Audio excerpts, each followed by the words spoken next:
दोस्तों अस्सलाम वालेकुम, नमस्कार। हनुमान जयंती पर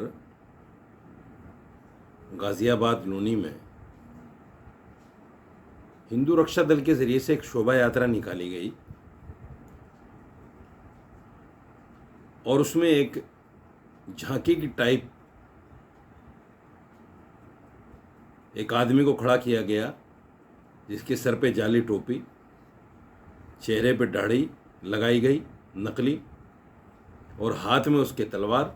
सामने एक साड़ी पड़ी है, वो बार बार उस साड़ी पे वो तलवार मार रहा है, साड़ी पे तलवार मार रहा है और पीछे लव जिहाद लिखा गया है, जिससे ये बताने और जताने की कोशिश की गई है कि मुसलमान लड़के लव जिहाद में हिंदू लड़कियों को फंसाकर उनके साथ गलत करते हैं।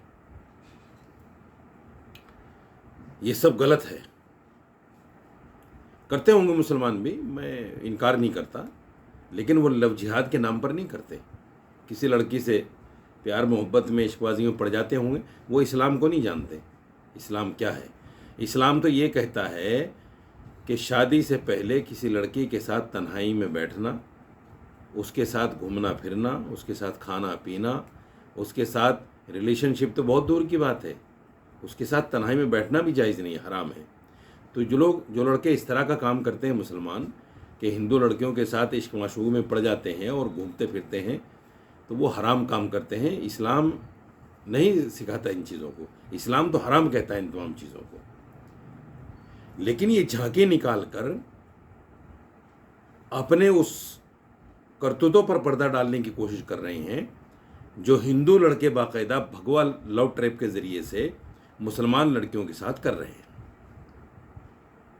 हिंदू लड़के और कई सारी ऑर्गेनाइजेशन बाकायदा प्रेस कॉन्फ्रेंस करके इस बात को कह चुकी हैं और ये भी कह चुकी हैं कि हम इतने इतने पैसे देंगे या शादी का पूरा खर्चा देंगे या मकान किराए पर लेकर देंगे या उसके बच्चों की व्यवस्था करेंगे। ये तमाम चीज़ें हिंदू संगठन कह चुके हैं। तो मुसलमान किसी संगठन ने तो नहीं कहा।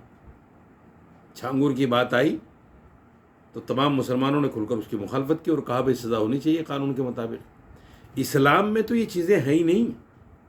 जो इन चीज़ों को करता है, अगर कोई करता भी है, असल तो नहीं करता, अगर कोई करता भी है तो इस्लाम के ख़िलाफ़ है, इस्लाम उसको मानता ही नहीं है।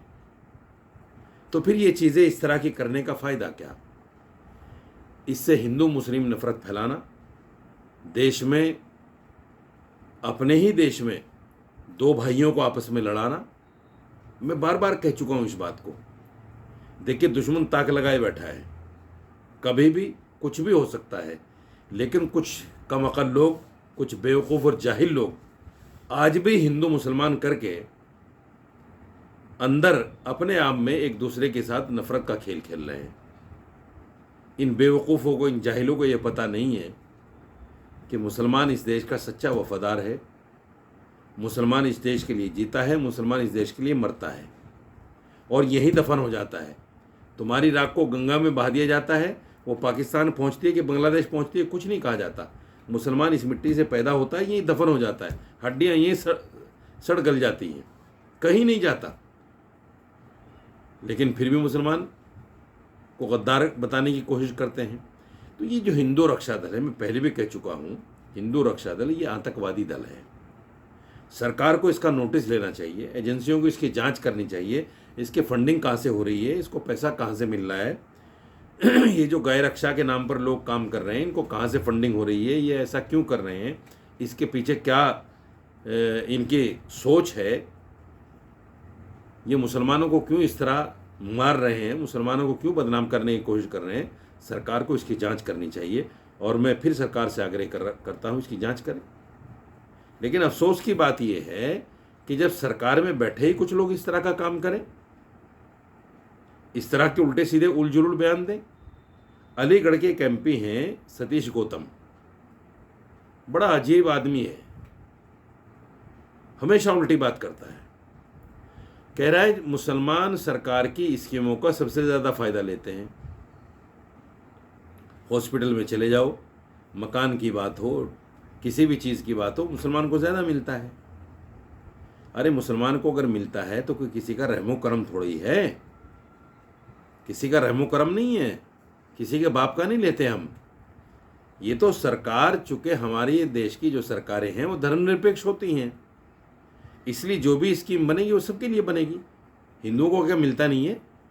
दलितों को नहीं मिलता? किसको नहीं मिलता भाई? सबको मिलता है। ऐसा नहीं कि सिर्फ मुसलमानों को मिलता है। लेकिन इनका कहना क्या है भाई, क्या लेंगे वो? और ये हमसे हमारी छाती पे बैठे हैं क्या? कितनी चौड़ी छाती है भाई, कितनी चौड़ी छाती है आपके, जो मुसलमान चढ़ कर बैठ जाएंगे? अरे इंसानियत के नाते तुमने शपथ ली है पार्लियामेंट में कि मैं धर्मनिरपेक्ष रहूँगा, किसी के साथ विद्वेष नहीं करूँगा, किसी को कमतर नहीं समझूंगा, यही तुम्हारी शपथ है। तुम तो पता नहीं किस किस चीज़ के कसम खा जाते होंगे अपने फ़ायदे के लिए, अपने वोट के लिए। कुछ थोड़ी बहुत शर्म लिहाज संविधान की, अपनी शपथ की रखनी चाहिए सतीश गौतम जी। हर वक्त झगड़े फैलाना, हर वक्त एक दूसरे से एक दूसरे को लड़ाना, ये नफ़रत फैलाना, ये तमाम चीज़ें बंद कर दो। ये वक्त नहीं है। जब तुम्हें इतनी अकल नहीं है कि इस वक्त में ये बातें करने की नहीं है और फिर भी तुम कर रहे हो, तो तुम्हें तो कौन बचा सकता है।